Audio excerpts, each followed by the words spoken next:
Kegunaan hipotesis.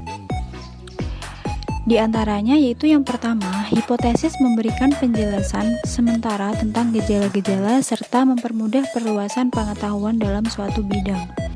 Yang kedua, hipotesis memberikan suatu pernyataan hubungan yang langsung dapat diuji dalam penelitian.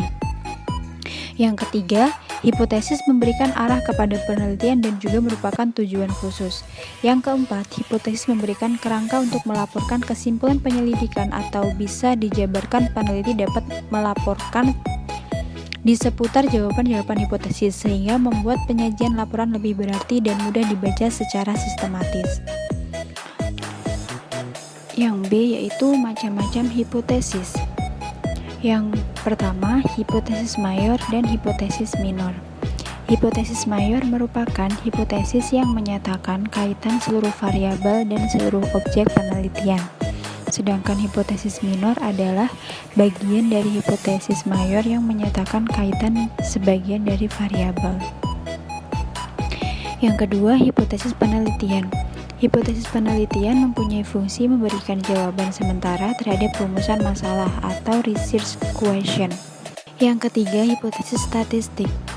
Dipergunakan jika peneliti melakukan analisis dengan hanya menggunakan sebagian dari keseluruhan data yang ada.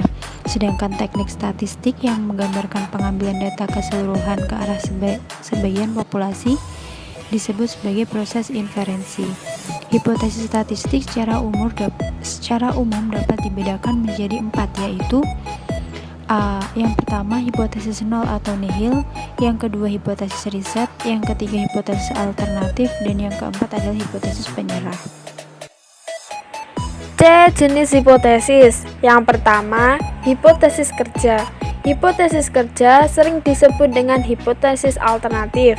Dinyatakan dengan HA. Hipotesis kerja menyatakan adanya hubungan antara variabel X dan Y atau adanya perbedaan antara dua kelompok.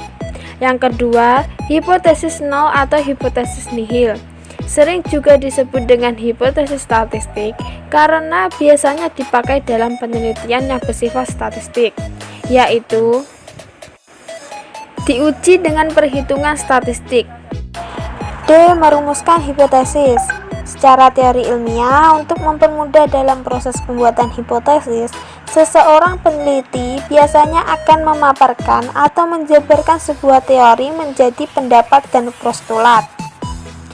Sedangkan secara fakta ilmiah, untuk merumuskan sebuah hipotesis dapat dilakukan dengan cara fakta ilmiah yang banyak sekali caranya, seperti yang pertama, diperoleh dari sumber aslinya. Yang kedua, dengan cara menggambarkan dan mengartikan dari sumber yang asli. Yang ketiga, fakta yang didapat dari orang mengidentifikasi dengan jalan menyusunnya dalam bentuk abstrak reasoning. Tipe-tipe kesalahan hipotesis. Kesalahan tipe 1. Keputusan untuk menolak hipotesis nol apabila secara realita hipotesis nol benar. Secara singkat, ditulis dengan menolak H0 yang benar. Kesalahan tipe 2. Keputusan untuk menerima hipotesis nol apabila secara realita hipotesis nol salah. Secara singkat, ditulis dengan menerima H0 yang salah. Selanjutnya yaitu F. Prosedur pengujian hipotesis. Langkah pertama yaitu menentukan formulasi hipotesis 0 atau H0 dan hipotesis alternatifnya HA. Langkah kedua yaitu memilih suatu taraf nyata dan menentukan nilai tabel. Langkah ketiga, menentukan kriteria pengujian berupa penerimaan dan penolakan H0. Yang keempat, melakukan uji statistik. Dan yang kelima, membuat kesimpulannya dalam hal penerimaan dan penolakan H0.